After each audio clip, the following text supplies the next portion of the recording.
So what does this mean?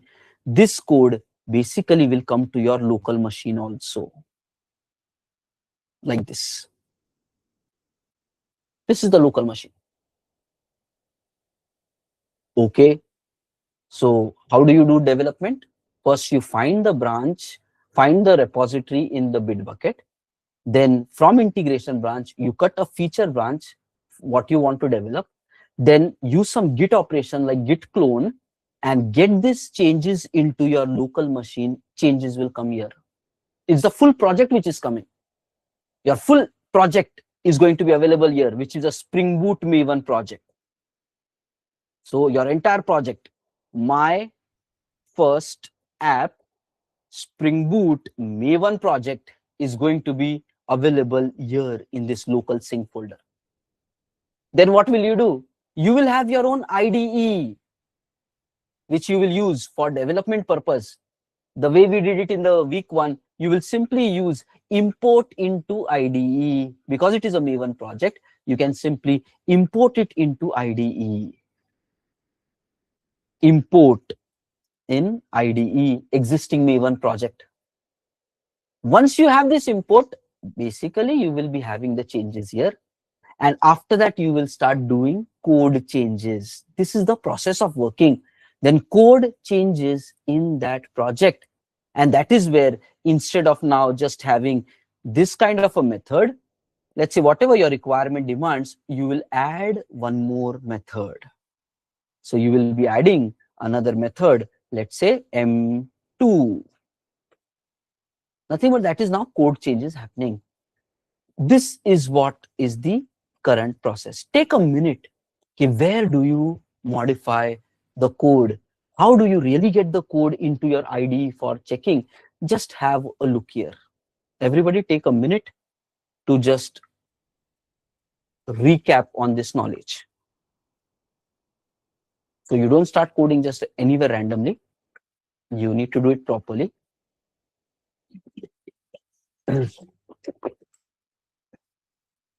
What will happen?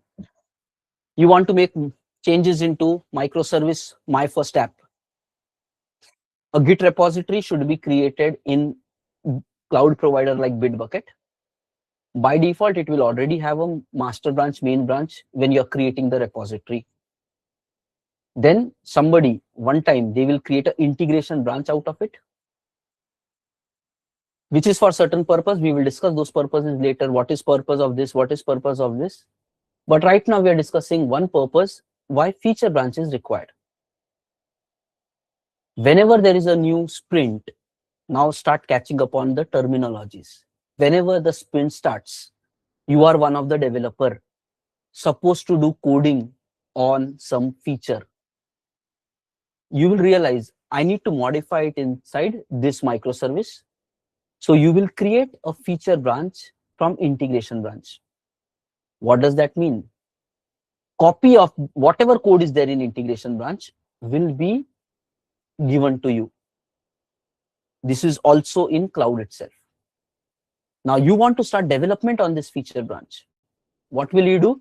You will do git clone in order to get the code in your local machine. Once the code is in your local machine, it's a Maven Spring Boot full project there. You can import it into your IDE, and then it is going to look something like this. Now, all the knowledge of Spring Boot and coding and everything, you will be able to build features. Okay, that is what you do it in your local machine. Let's write it down in steps. When you start new development, you will find the repo. This is already created from, okay, and create a feature branch from integration branch. Okay. Next, use git clone to clone the feature branch in your local machine. This is the next step. Next, this gives your Maven Spring Boot project in local. Next, import that in IDE. Next, start coding. This is the simple steps here. Now what happens? Now you're doing the coding. apply all your knowledge, this, that, use AI tools, blah, blah, blah. Your coding is now completed. You have to now continue it with unit testing. That is where you need to learn three concepts. One is unit testing, another one is mocking, another one is code coverage. When we are discussing unit testing topic, at that time we will discuss about all these three, practically how to do it and all. So first you start coding, you develop feature. While you are doing it, apply the yesterday's model, code a little, test a little. By that way, while you are coding, compare with Jira requirement, that whatever is mentioned, did you write everything? Did you cover everything? Whatever is your implementation approach, are you doing it as per that? Compare it with the Jira requirement so that you don't forget anything. So you will start coding. You will start applying all your development knowledge and you will incrementally code it, and parallelly you will keep doing some testing out of it. Once this is all happening in your local machine, in your local IDE, the way we have been doing yesterday and day before yesterday. So local means everything you will be running. And that is where every microservice will operate independently in your local system. It can do that. If it is connecting to another servers and all, there are ways of, if you want to mock it or do you want to allow connection. But let's not talk about that discussion right now. Focus. You're trying to run the service in your local and then you're trying to execute it. All your manual testing is happening in local. What exactly this manual testing happens? You will do API testing using Postman. You're making API calls, passing a request, getting the responses, you're checking that. Now, please note that that's how testers do the testing, only output to output. Developers don't test it like that. Developer need to go deeper. So if only output is coming fine, no, that does not mean it is working. A developer job is to make sure logs are proper, means all the instructions, everything is tracing properly. Means don't rely on the output. Somebody can hard code return value as 5 and it just works 5. So don't rely on that. Look at what happened when the execution was happening. Are the methods called properly? What were the values of the methods? Do you see any kind of problems or any exceptions happened in your processing? Log verification is very important, and that is where mandatory some logging tool will be utilized, like SLF4J with logback. This is default given by your Spring Boot system. So we need to do proper log testing. So developer job will be to do proper API testing, to do proper log testing. And if you are keeping something in database, so you will have to verify each and every field. DB testing is also going to happen, and nothing but end-to-end manual testing developer has to do. Please note that if tester has found many bugs, it means developer has done a bad job. It will be reflecting in your performance review, hikes and everything. If tester is finding many bugs, means developer is doing a bad quality work. And then it will come to you as feedbacks and performance and all those things. If you have done all these things properly, tester is not finding any bug, then it will go like a performance feedback for tester. Okay, come on. How can developer develop so perfect code that you are not able to find? That is where between developer and tester always this clash will be there in IT industry. Okay, so developer should not give bug and tester should find the bug. Because of that, quality improves. Okay? And now when AI is doing a lot of this testing and other things, so manual testing need is also coming in the market again. But earlier, before AI, the market was almost saying, okay, we might not need manual testing and automation testing is the only future. But now AI can generate so much of automated code and everything, and so much code is being generated by AI. So manual testing need is also evolving in the market to make sure that whatever AI has generated, is it all working properly? So let's see how the testing field also evolves. But yes, automation plus manual both might be required. Coming back to the flow, you import the project in the IDE. You start coding, all your skill set will be applicable, functional requirements to converting to the code. You will incrementally code it and you will keep testing while you're doing it. And you will have to do this. What important things we said? Okay, developer should test thoroughly So tester don't find any bug. And this reminds me of one of my project in the early days. Uh, I developed it, I tested it very thoroughly, and I gave it to QA, and I was like, challenge, try to find at least one bug, you will not find it. Tester bhi lag gaya. Tester is also finding, and he did not find any one bug also. And I was like, dekha, kya banaya hai feature. And then I went to my manager and I said, ki, mast feature banaya hai, and now tester is not able to find anything. My manager was worried. He said, if tester has not found anything, live customer is going to find it, because it's not practical to build a system without bugs. I was like, why sir, what he's saying? And what happened? Day one, the feature went live. It worked for 99% cases. One customer faced problem in production on the day one itself. And that is what is experienced. My manager told me it is going to fail, and it failed. And then we realized some of the data in production was different than the data in the test environment. So we were not able to test it, but in production, because the data was different, so it happened in production. And then I'm like, yeah, so it happens, right? And then I went to the tester, ki, yaar, you did not find anything, but wahan pe bhi aa gaya. Now my tester was actually that much worried. He said ki his testing manager has really tightened. Ki, how did you not find even single bug? And why were you not able to catch this? And that person got a very bad remark because he missed that testing. And from my perspective, it was just a learning experience for me. Okay, no matter what we do, production data scenarios might be different. So even though you test everything here properly, you need to think what runs in the production system. Will that be different than what we are testing right now? And can you mimic the production scenarios in your non-prod systems? And then you do the testing. Then there is a guarantee production will always work smoothly. So that's a learning. That's a big thing. Means what you do testing in your local or even in the non-prod systems, it is doubtful, because if something changes in production, which is not mimicked in your testing systems, you will lose that. So that is another thought. Can you mimic or simulate production data into non-prod and production scenarios, whatever is there in your non-production system? That's the learning which I got from there.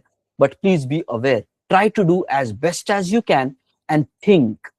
Okay, same things might not work everywhere. So you have to really think about that.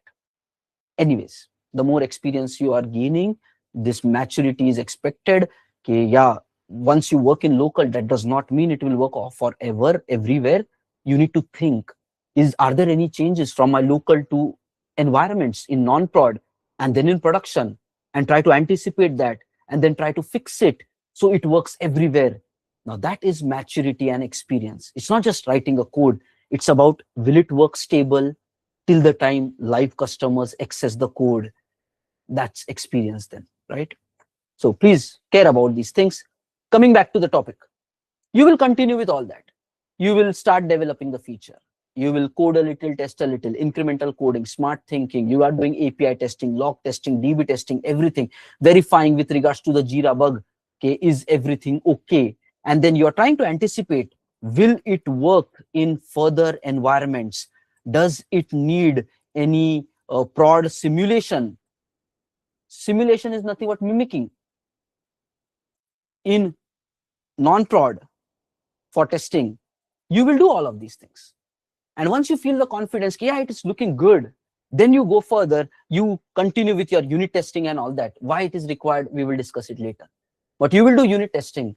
And once it is done, you don't really leave it right now.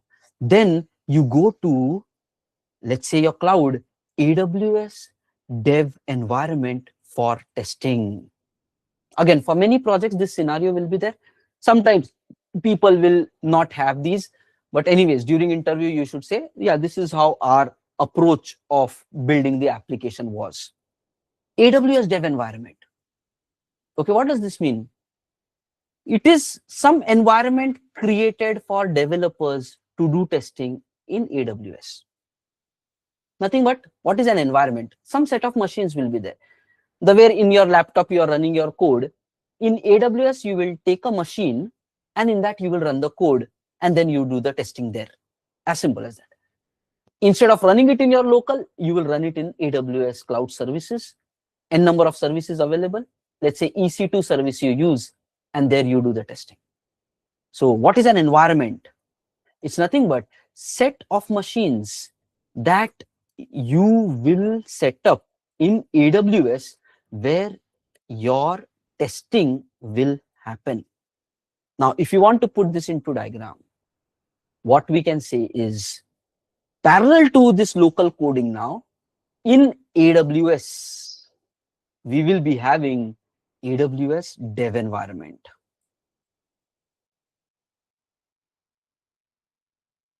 And let's say in this dev environment, we will be having some set of machines. Let's take a simple example. We will be taking one, generally systems or machines which run there will be Linux based OS. Red Hat, Linux, generally these kind of systems people will be taking in your environments when you're trying to run. They generally not do it on a Windows machine or a Mac machine there. Options are there, you can do it. But majority of the projects, when it goes to running it in the cloud, they try to use this Ubuntu, Linux, Red Hat, those versions of operating systems. And in this machine, then all the other factors will be there. What is the architecture of this machine? How much RAM, how much CPU, how much hard disk? You will be purchasing all of those things, and then it will be running in the cloud system. One simplest way of doing it is in a EC2 machine. Elastic Compute, we will set up a EC2 in the future coming sessions. You can open a free account with AWS and then try to use that. If you don't want to get into all that, just watch the recordings and from that you do it. So it is optional. Even if you test it in local, watch the recording, how it happens in production. I will show you all the commands, tools to do it. So that will be good enough. In interview, you say, yes, I can deploy on AWS and these are the steps to do it. You will be able to confidently answer because practically we will demonstrate that. Okay? If you want to do it practically, you would need some credit card so that you can set up an account. 6 months tak ka free account will be there. And if there any charges happening, you can talk to the customer support agent and they can refund that kind of money back as well for student purpose. Okay? Anyways, it's all optional. It will not cost you if you just want to skip even credit card based registration. Okay? You can just test it in local itself. That's okay. Now the thing, and I will show you some commands and way in your local machine you can practice the way you are practicing it in AWS. So it's like you will still have some local practice also of the Linux commands and everything. So that will be good for you as well without even AWS setup. Anyways, coming back to the point, environment is nothing but some set of machines and the softwares where we will run our code, as simple as that. So we will be running our code here. So whatever softwares are required, machines are required for that, we need to have it. Let's say if you have a DB like MySQL, so you will need to set up a MySQL database there also. So in your local also, while you were testing, you had a microservice which you are starting in your IDE. And in local, if you want a database, you will run a database in your local MySQL, and then you will try to connect these two. Similarly, in dev environment, different machine will be there, different database will be there. If you are using any kind of caching solution, let's say Redis, you will have a different Redis cache. If you're trying to follow some other asynchronous broker, message broker, you will be doing some other system for that, message broker system. And you have multiple microservices, so you can have more than one EC2 instance also. So depends upon what kind of project you are dealing with, accordingly the environment is going to be set up. Okay? So, but what is an environment? It is a set of hardwares and softwares required to run your project fully there. So like this in dev AWS environment, when you say dev means this is only for developers. Testers are not going to use it. It is for development purpose. Whatever you coded, you can move it here, test it here, and then continue further with the journey. So what is the next step?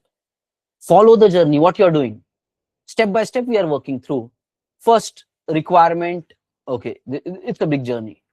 Day one of the sprint, you want to do development. You need to create a feature branch. in cloud. Using git clone, it should come into your local. Then you will import it into IDE. Then you will start the coding on that. Then you will have to incrementally code it smartly, make small changes, test it, think, behave properly, test it very thoroughly, compare it with the Jira, that did you follow all the requirements? Did you miss out anything? Try to be 100% perfect in building your application with standards. Next, develop thoroughly. Okay, tester should not find the bug and you have to try to fix everything. Next, will it work in future? Even think about these cases. Once you have done all of that, next you have to do unit testing, mocking and all that in your local machine. Once you are done with that, you need to do AWS environment testing. What if in local it is working, but somewhere in AWS it fails? What happens in that regards? Maybe some configurations you missed and in here it is failing. Because if you miss the configuration here, you will miss it in production also. Because in your local it is working, but when you deploy the same on a dev AWS environment, if you miss some setup here, means in production also you're going to miss. So it will help you to know if there are problems upfront itself. So there are multiple ways. Sometimes, how do you move this code into this environment? Simple approach is you prepare a jar file. Let's say my first app.jar. How do you create it? Clean package. Jar is created, and this jar using clean package, Maven clean package we created, we just move it into this EC2, and then there are some commands. You can start this jar there. Your Spring Boot application will be up and running. Database you set up. While you deploy here, your Spring Boot application should talk to this database and maybe this Redis service. So accordingly, you need to take care. So which database, which Redis service, so you have to accordingly make those changes in your system. When you run it in local, it is pointing to local database, local Redis. When you run it in dev environment, it should point, same Spring Boot application, it should point to dev database, dev Redis. So how to do that? There is a concept of profiles in Maven. There is a concept of profiles in Spring. Using profiles concept, we need to do environment specific configurations. Just be aware of that. It will again come as part of your day-to-day development. When you go to environments, okay, check profile specific configurations. When you run your Spring Boot application in local, it connects to local DB and local Redis. When you run your same Spring Boot app in AWS Dev, it connects to AWS DevDB and Dev Redis.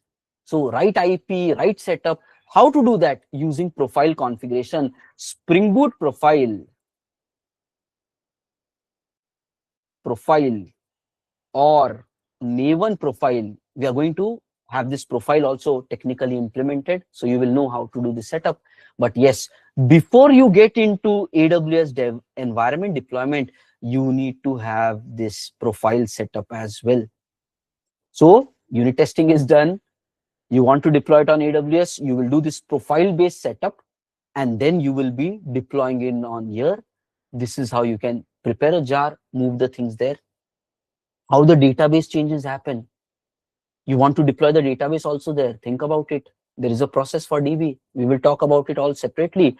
But if you want to create a table, you need to write DDL statement for create a table, and that should be saved in one file called as with extension.sql. Means database scripts will be created for tracking all the database changes.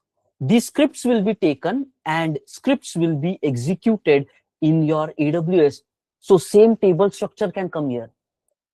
Those people knowing JDBC, right?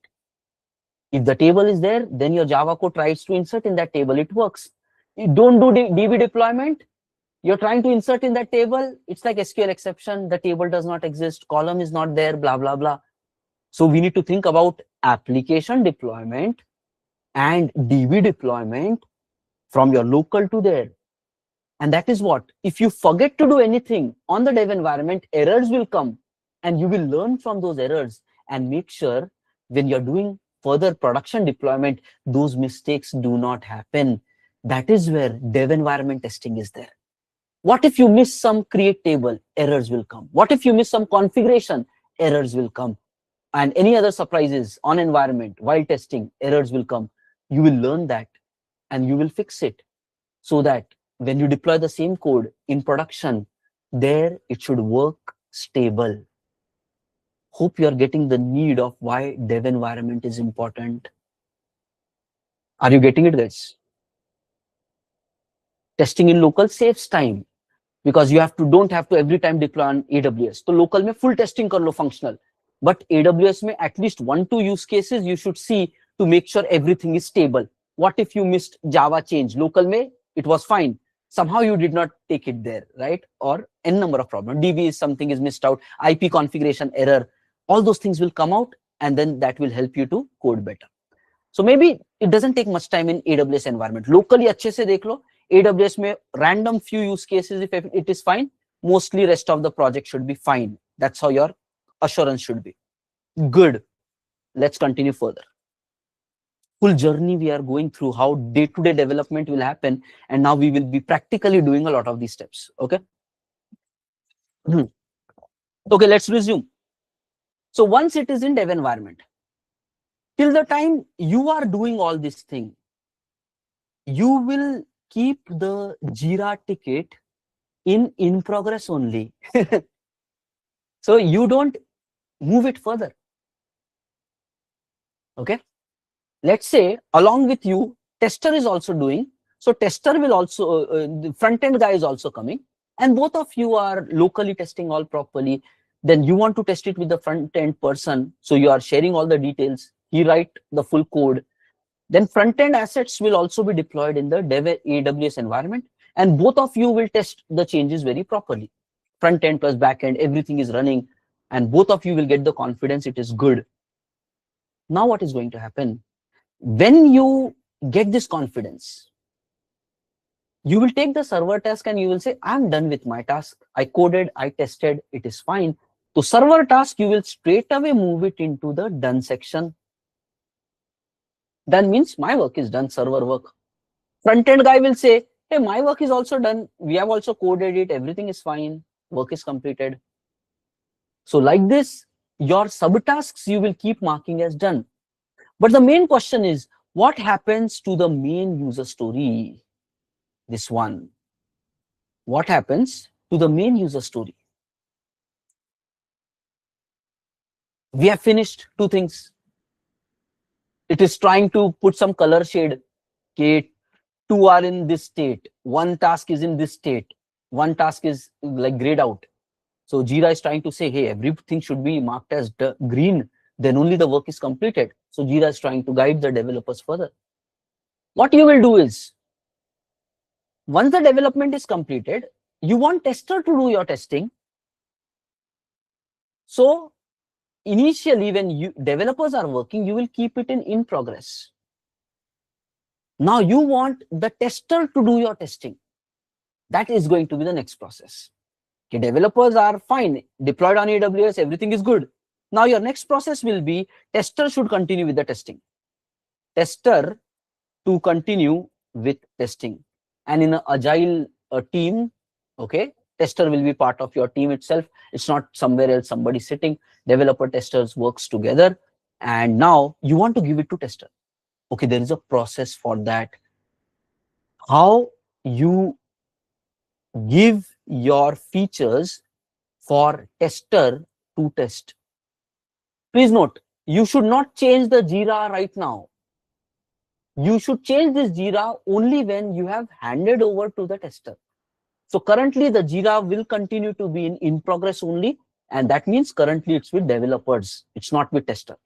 And our current state of the project is like this. Next, what is going to happen? Next, what is going to happen? Once you do the full testing here, if there are bugs, you will fix all the bugs. And all these things are there in your local right now. Try to understand. It's all there in the local right now. So while you are developing and testing, one of the industry recommendation is, okay, you need to keep putting your code back into cloud, because same local problems will come. What if your hard disk crash? What if this happens? What if that happens? So industry recommends, okay, even though you are doing your local day-to-day development testing and all, please keep pushing your code here on a daily basis into the feature branch. Please keep putting the code into the feature branch. Again, laptop crash and hard disk crash, wo sab drama will be avoided if you daily do it. Now, point is, if you have any untested code, still you can put it. Why? Because this feature branch is only for you. So please understand, as long as you are working with feature branch, you don't impact the rest of the project. So even untested code, you can commit into feature branches. So don't think that if I put untested code or a broken code, it will impact others. No, it will not. Industry has a smart process. Your feature branch is only going to affect you, not to other developers. So even if you are not fully ready, daily by daily, whatever you are doing, keep putting it there. Why? Because if you have 5 days work, one feature will take 5 days. Let's say by whatever reason, if after 4th day you have not put everything here, everything is in your local, 4 days you have done coding, after that your laptop is not starting, your hard disk is gone, you will lose 4 days of work. If you regularly keep putting things here, even if laptop goes down, IT support can arrange alternate laptop or format and then give you the same in a proper condition, and you can resume from the day 4 only. You will save a lot of time. So what is the recommendation? What is the recommendation? While you are daily coding and testing in local, keep pushing your code in feature branch in cloud. Mandatory, not optional. Okay, even if untested changes in cloud, then also untested changes, then also push it in cloud, since cloud feature branch, this is important, feature branch, don't put it in any other branches, then it will impact others. In cloud, your feature branch, since, okay, your feature branch changes will not impact others. So that is the reason you keep putting it. So it really saves your time. Daily basis karna hai. For that, some git commands are there. What are the git commands? Okay, there are some commands called as git add, git commit, and then git push. You might have heard some like memes on social media which says ki when fire breakdown happens in the company, always do these 3 commands and then you run out from the building, right? Yeah, that's for joke purpose, but it basically says ki bhai, put your code in cloud. That is very important, otherwise all your work will be lost. Okay?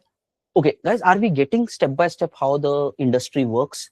Our coding comes in one socket of this entire flow. You need to be aware of all of these things and then how to do all of these things. Then automatically you are experienced professional and then you can deal with all these things nicely. Okay, very good, very good. Chandan, Mariam, and all the members. Let's continue. Journey chal rahi hai. In the end, we will summarize it one more time and then you will get everything strongly. एक और बार full journey from beginning till end फटाफट करेंगे, full detailed summary. But first, let's continue this journey. So what have we done? Everything is available. Chalo guys, let's continue. Now you are putting things in your local. How do you do it? We have these kind of commands. Okay, guys. So using these 3 commands, the changes of your local, whatever local testing, unit testing, AWS testing, configuration modifications, everything that you did in the code, everything is being moved on a daily basis into the cloud feature branch, only in the feature branch. Okay, and now we are at the next step. We want to give it to tester to test. How is that part going to happen? We don't give feature branches to tester. Tester will not test on your feature branches. देखो, tester का funda is very simple. For this sprint, 5 features will be deployed to end customer. So they will say all 5 features should be available in one place. Then only we can test. This is going to be their strong statement. Because if there are 5 features, just imagine like that feature 1, feature 2, and this guy is also continuing his parallel development. The way you are doing all this drama, this guy is also going to do the drama, and there might be more features, F3, F4, and F5. So parallel development is happening for that sprint by many people. If tester starts testing your feature branches, they will have to one by one verify everything. But in the production, one code will go, right? In the production, one code of my service app will go, and it should have the code of all these 5 features. Just imagine, they are just copies. You developed your feature, but there are 4 other people who are also developing features on the same branch. Think about production deployment. We have 5 jar files. Which jar file to deploy in production? If we deploy only your jar file, what happens to these people? What happens to their code? So what happens is, all this code by multiple people should be combined together at one place. So we have one copy with all the 5 code in it. It's ultimately required. You cannot just independently take your feature code and say, now deploy it in production. What happens to the remaining people? So our next step is, all the code of that microservice for that sprint should be combined together in one place, and tester will test this single place. Tester will test this single place, and that single place is the integration branch. Name itself says integrate, means combine together, mix it nicely. Now, how exactly that process is going to happen? So once the changes are there in feature branch, just imagine like that, all these other people changes will also come to the feature branches in cloud. Then what is going to happen? The developer, let's say you, will be raising a merge request to integration branch. Developer will be raising a merge request or pull request. So these are the terminologies, how this process happens. People also call it as MR and PR. Okay, I'm raising an MR. Can you please check it? Can you merge it? I'm raising a PR. Can you check it? Yesterday, when we saw this Claude Spotify story, we read it at quickly. But if you see, as part of this Claude Spotify, what are they saying? Merged 650 agent generated pull request. Nothing but agents, AI agents did coding for around 650 changes, and they raised pull request into their production systems per month. So nothing but, this is where pull request we are talking about. Merge request, pull request means all the code which was done, finally when they try to actually merge it into for production, they will raise it as a pull request or merge request, PR or MR. That's the terminology. And now the thing is, this is where code review comes in picture. Code review comes in picture. Means your tech lead is going to review. Is everything fine? If nothing, if some improvement areas are there, they will suggest you. As soon as they suggest, you need to make changes into your local, test it all again properly. Depends upon what change you are doing. Accordingly, you test those changes, and then again update the pull request. So there is a cycle there. So they will keep telling you improvements and you then update it. Once they feel everything is good, they will be approving and merging your changes. Once the merge happens, then your code gets combined into integration branch. Note that.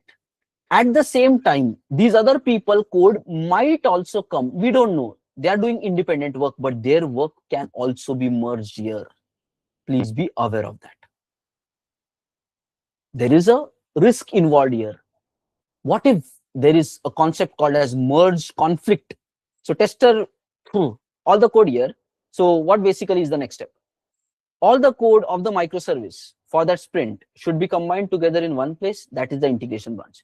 Once developer has tested changes in local, okay, raise pull request or merge request to merge the code to integration branch. Okay, code review happens where entire feature code will be checked. So day-to-day review people will not do. Your entire feature review is going to happen. Entire feature code review happens in one go. Sometimes in the project, they might come and see what you're doing on a day-to-day basis in your feature branch, give me a review. But the final review happens here when you're trying to get your code in the next steps and you say, I have tested everything, everything is fine. Okay, that is what is the next step. Code review happens where entire feature code review happens in one go.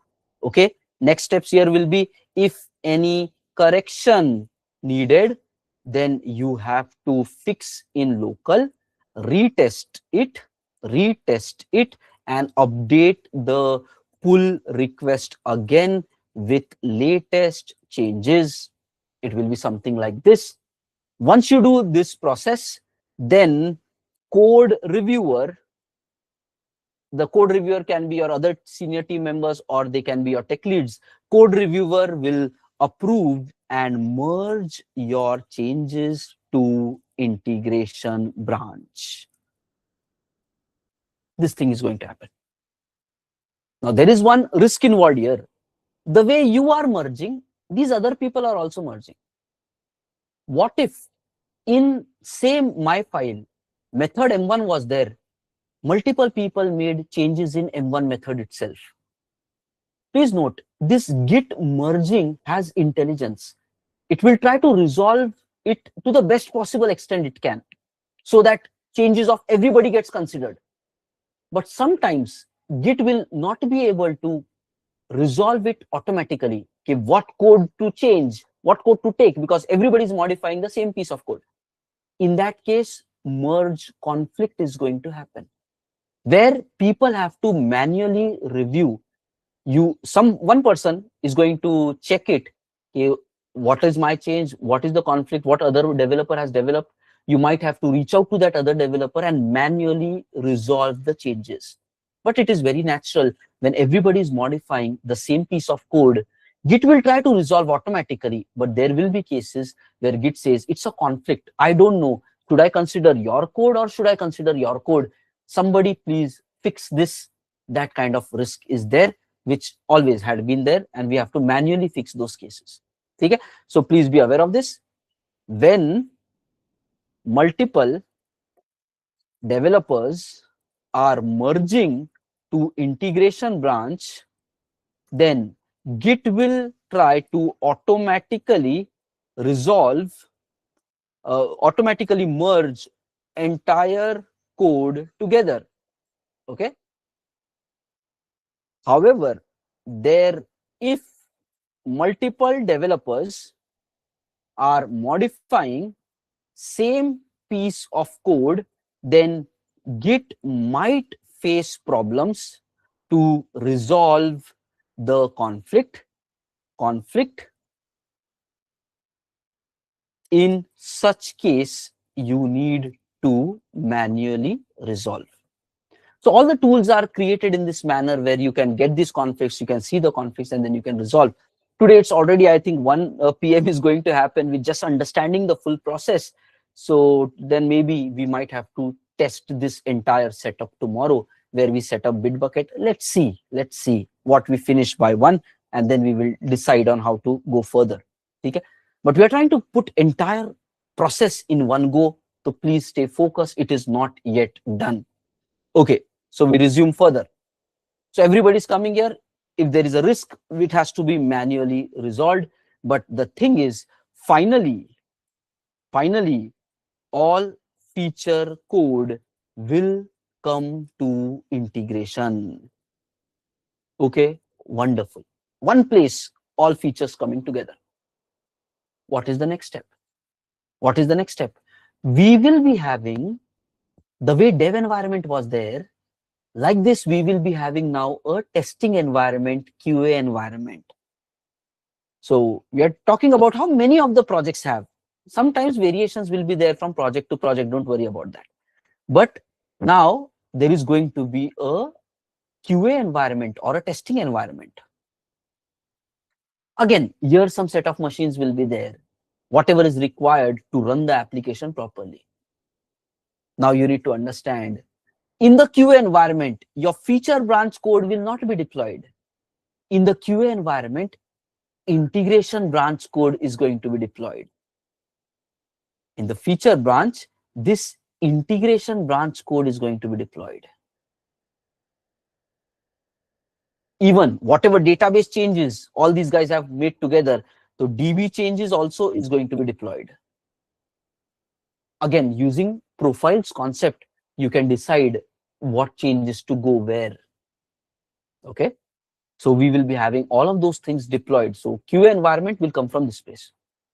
Now your next step should be, once this QA environment is deployed, do one round of testing just to see whether everything is proper. So from integration branch, you will deploy changes into QA environment. Now, for many projects, instead of you deploying it, they might be using some automation here in the form of, that is where DevOps role comes in picture. Using Jenkins, they will be having automated deployment, CI/CD process, where automatically it can happen. Okay, once you just put your changes into integration, DevOps will set up a CI/CD pipeline, continuous integration, continuous delivery pipeline, and that will automatically build the code, prepare a jar file, connect to the destination machine, deploy it. Nothing but automation will come into picture.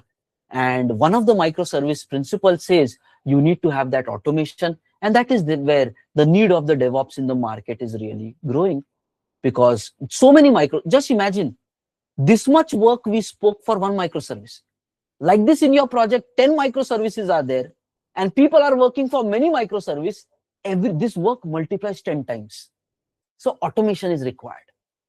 Try to get the need. Industry will have something, because without that, you cannot work. 10 times manually doing all this is a nightmare. So CI/CD pipelines will be there. Automation will be there. If there is no automation, then manually you have to do all these activity. But some tools like Jenkins will be used here, or there are some alternates also, and DevOps roles will be there, okay, which is going to set up this kind of automation to you for automatically doing the work. Again, one-time work will be there, so they can come do the full setup, and then it will happen automatically. In future maintenance changes, you might call them or learn it and then apply the changes. Fine. That's where everything sits together. Now, there is this one more thing. Instead of deploying jar files, just take it as a awareness or just for knowledge. There are projects, instead of deploying just jar files, they might create Docker images. So whatever code you have, along with that, you will be putting something called as Docker images. Okay. So Docker image is nothing but, if you need Java 7 to run your Spring Boot application, if you give only the jar file, then Java 17 should be installed here, right? Just think about it. Only your jar file is ready. So Java 17 needs to be installed on EC2, and then your jar file goes, and then you can run it. When you use Docker, you will combine these two things together. Nothing but Java 17 plus your jar file. Both of them you will bundle together, and this Docker image runs there. So on the machine, you don't have to do any installation, only Docker is going to activate there. So that is another model of deployment in the companies. And then for scaling purpose and all, Kubernetes comes in picture, or otherwise scaling. We will discuss those scaling and other parts later. No need to get into those details right now. There is a microservice principle which deals with all the scaling and DevOps automation. When we discuss that microservice principle, you will get all of this clarity as well, how it happens. But just be aware, companies might follow different approach. Sometimes only jar they ship it there. Sometimes they might bundle jar plus the software required for running that jar as a Docker images, and these images will be shipped inside your environments, and then testing is going to happen. So some variations could be there. We have done some session on Docker. I can give you that link. It's a 4-hour technical sessions on Docker. You can catch up on that knowledge as well. How to deploy a microservice and everything about Docker, we discussed it. Later on, we will share that as well. But yes, please be aware. Now, when you have deployed it on the QA environment using this Jenkins or manual or Docker or jar, n number of approaches, when you have done that work properly, that is where you will come to the Jira board and you will say, okay, so in the Jira, you will say, we have given our requirement to the tester for testing. So let's say, for example, it was this ticket, right? We worked on project 5, ticket 5, CT project, ticket number 5. So this is the ticket number 5. Once you have deployed it on the QA environment and tested one round, then you will move this into QA. If it is in QA now, everybody, Scrum Master, Tech Lead and all, they understand the developer has done their work completely. Now tester is supposed to do their testing. So Jira, you manually keep updating based upon what you are doing in the project. This gives clarity to everyone, what is going on. They don't have to keep checking with you, okay, what is happening, what is happening. Everything Jira will tell. A lot of peace will come into the project. Let's write down these steps. From integration branch, you will deploy the changes into this, and that is where we understood one approach could be automated using this, or you can deploy it manually, or you can deploy direct jar files, and Java 17 should be set up on EC2 machines, or you can go ahead using Docker images, which will have your Java 17 plus your application code and will run on EC2 machine. That is how we will be doing it. Manual deployment through whatever ways. But the thing is, your code is running in QA environment and you do one round of testing there just to see whether it is fine. Once it is good, go to Jira and update the main user story to QA. Nothing but now you are giving it to QA. There is one catch here. If you don't deploy it in the QA environment, sometimes testers do this nonsense. You don't deploy it in the QA environment and you change the status to QA. Immediately tester will go to the QA, they will test and say, it's not working, there is a bug. And you will be like, Arey, I have not yet deployed. Then tester will say, then why did you move it to QA? Because if it is in QA, it means it's open for testing for testers. So every status has a meaning. Deal with it maturely. Okay. When the red light is on, you stop. When green is on, you basically start. When it's orange, you basically prepare for transition, right? So if you are saying green light, but you are stopping there, vehicles will like hit you. Similarly, if you are saying QA and not doing QA, tester will file bugs against you. So there is a process for things. Understand that and follow accordingly. These things have meaning. It's not time pass. It's all meaningful. So once you deploy it, test it, then you move the status into QA, and that is what we are doing here. Okay, what happens next? Tester is going to make sure his test cases are completed, and he will do the testing. Again, the status subtask view is going to tell when the test cases are completed, he moves the test cases here. When he's doing now test execution, he moves the execution here, and then automatically testing is going to happen. So Jira tells basically everything to everyone. Now we know every day morning stand up is going on, connect back. Then we will know, okay, currently this feature is with tester, this feature is under development, this feature nobody has picked up. And Scrum Master will see it's only a 2-week sprint and we are already 3 days. Why nobody is picking up this? And then sense of urgency will come automatically. And parallelly, multiple people are working. So automatically, aim is by the end of 2 weeks, everything should go from year to year. And then we will be like, great job, team. We finished everything. Okay. So that's how it happens. Now, let's continue the journey. Yahan tak ho gaya. Now, once the tester is there, we want to go through the further process. What is this bug fix and how that will happen? Let's continue with the journey. Sprint cycle maar lete, right? Okay, fine. Guys, are we clear with this? Please give a quick thumbs up. Are you still focused? Lot of things step by step. And when you are in project, so many things are there. You don't know where to code, which branch to deploy, when to merge, not merge. That adds nervousness to people, even though good technology knowledge, but not knowing how to work with other people and processes. That makes people underconfident in the beginning days. That hesitation you have to remove. If you know all this, now day one say you will be relaxed. Chalo banate. Not knowing it, you will be more aware. Other people are talking what I am not able to catch. Nervousness will come and you will be unnecessarily scared. It's simple. But ek bana lete, right? That gives you confidence. Okay, let's continue. Now, while tester is doing the testing, what this guy is basically going to do? Tester goes to the AWS test environment. So every environment will have different IP machines. So here your database IPs, everything was different. Here everything is different.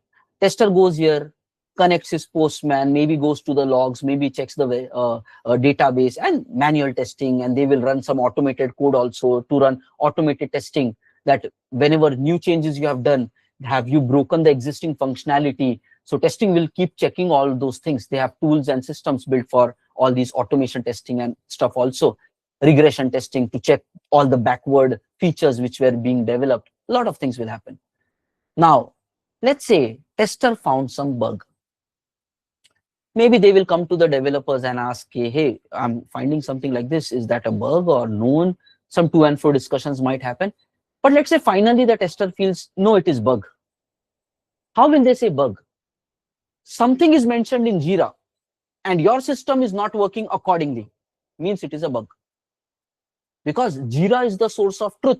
Product owner gave the Jira requirement. If your feature is not working as per Jira requirement, means it's a bug. You might say, no, but I developed it correctly. Tester will say, but why is it not there in Jira? Go to the product owner, get it updated in Jira, then it is valid. So communication, coordination is required. Thumb rule for bug is, when bugs will come, when bugs come, if Jira says something else and your application is behaving something else. This is a basic thumb rule. If you're not working as per the requirement expected. Other than this, yes, there could be some other variations, but primary reason of bug is requirement was something else, your system is behaving something else. And if you say, no, this is the right, maybe product owner did not update, tester will say, go to the product owner, get it updated properly, then only I am going to pass your feature to the next steps. Otherwise, I am not going to give it. Because Jira is everything. Product owner discuss requirements, updated there. If you are changing it, means somebody has to take a stand. Okay, you're doing a wrong thing here. They will not just accept it. They will like get it approved first. Then only we allow your code to go further. And it is part of the QA job to block such request which is not aligned with the Jira requirement. It is their job description basically. They are not doing anything personal. That's how it should be because it is required for the project. Okay, now when let's say a bug is coming through and everybody realizes it's a bug, what tester is going to do? Tester will file another bug in Jira. How they can create it? A simple, here they can click on create and they will come here saying create, and from this drop down they will choose Now bug option, and this is going to be the bug option.